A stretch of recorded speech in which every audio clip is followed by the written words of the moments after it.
Hi friends, साहब वो बढ़िया होंगे। तो आप सबके लिए तो ऐसे वीडियो लाए हैं कि क्या ही बोल सकते हैं। तो सबसे पहले ज्योति सिंह से स्टार्ट करते हैं। ज्योति सिंह इस वक्त बहुत ज्यादा ही जोर तोड़ से ज्योति सिंह फिर से जोर तोड़ से रैली करने के लिए निकल चुकी है काराकाट में, क्योंकि आप लोगों को पता है 2 घंटा पहले भी इंस्टा पे पोस्ट की थी ज्योति सिंह। देख सकते हैं किस तरह से भौकाल मचा उनके 7 बजे ज्योति सिंह देख सकते हैं किस तरह से लगता है कार में बैठ के रैली करते हुए नजर आ रही है। दोस्तों, जब ज्योति सिंह का ये मैंने वीडियो देखा तो मैं भी अचंभित हो भी समय में देख सकते कितना ज्योति सिंह का फैन फॉलोइंग काराकाट में पड़ा हुआ। इतना ही नहीं दोस्तों, देख सकते सुबह 10 बजे का वीडियो जिसमें मंच पे भरे मंच पे जिस तरह से ज्योति सिंह काराकाट में बातें बोल रहे थे, बातें विचार कर रहे थे, देख सकते हैं वहां में भी ज्योति सिंह का बहुत ज्यादा ही फैन फॉलोइंग नजर आते हुए नजर आ रहे हैं, जिसमें बहुत ज्यादा पवन सिंह चाहे ज्योति सिंह का भी हो इस बार लोगों ने को इतना ही नहीं दोस्तों, लोगों ने का यह भी कहना था कि भले सीट कंफर्म हुआ है ये किस किस तरफ से लड़ेगी या नहीं, लेकिन काराकाट में इस बार पक्का ये है कि जीती। आप लोगों को क्या लगता है कि इस बार काराकाट से जीत पाएगी कि नहीं? चलिए दूसरे अपडेट की तरफ चलते हैं, जिसमें आप लोगों को पता ही होगा नाम की लड़की 2 महीने पहले एक वीडियो सोशल मीडिया पे बहुत तेजी से वायरल हुआ था, जिसमें उनका एक एमएमएस वायरल हो चुका है। तो चलिए बताते हैं क्या एमएमएस में बोली गई थी, क्या इंटरव्यू में हुआ, क्या पारो आप जिसके साथ थे रिलेशनशिप में थे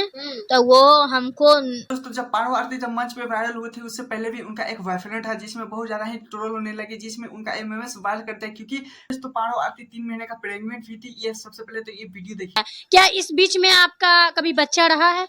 एक बार रहा था तो उसकी माँ ही दवा ला के दी थी। पारो आरती के पेट में बच्चे थे तो उनके दवा हुआ खिलाकर उसको सही कर दिया गया था। उसके बाद ये मंच पे गई थी जहाँ पे गुलशन से भेंट हुआ, जहाँ पे गुलशन ने सिंदूर दिया। उसके बाद ये वायरल रातों रात वायरल हो गया, जिसमें आप गुलशन पे भी दावा करते हैं केस करने की कि वो क्यों नहीं घर ले जा रही है। एक तरफ गुलशन क्यों ले जाएगा, दूसरी तरफ इनका एमएमएस वायरल हो गया है, जिसके कारण गुलशन का मुंह नीचा हो गया है और इतना दावा से कह रही है कि मैं गुलशन के साथ जाऊंगा, ये केस करूंगा, ये वो करूंगा।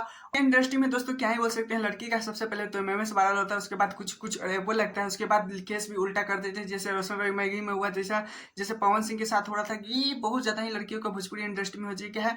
पहले तो कॉम्प्रोमाइज के मतलब के थ्रू जाती है, उसके बाद कुछ कुछ एमएमएस वायरल होता है, दूसरे पे इल्जाम लगा देती है। आप लोग मेरे चैनल तो चैनल को सब्सक्राइब, वीडियो को लाइक कीजिए, क्योंकि ऐसे अपडेट वीडियो पाने के लिए टाटा बाय बाय। फिर नेक्स्ट वीडियो के साथ।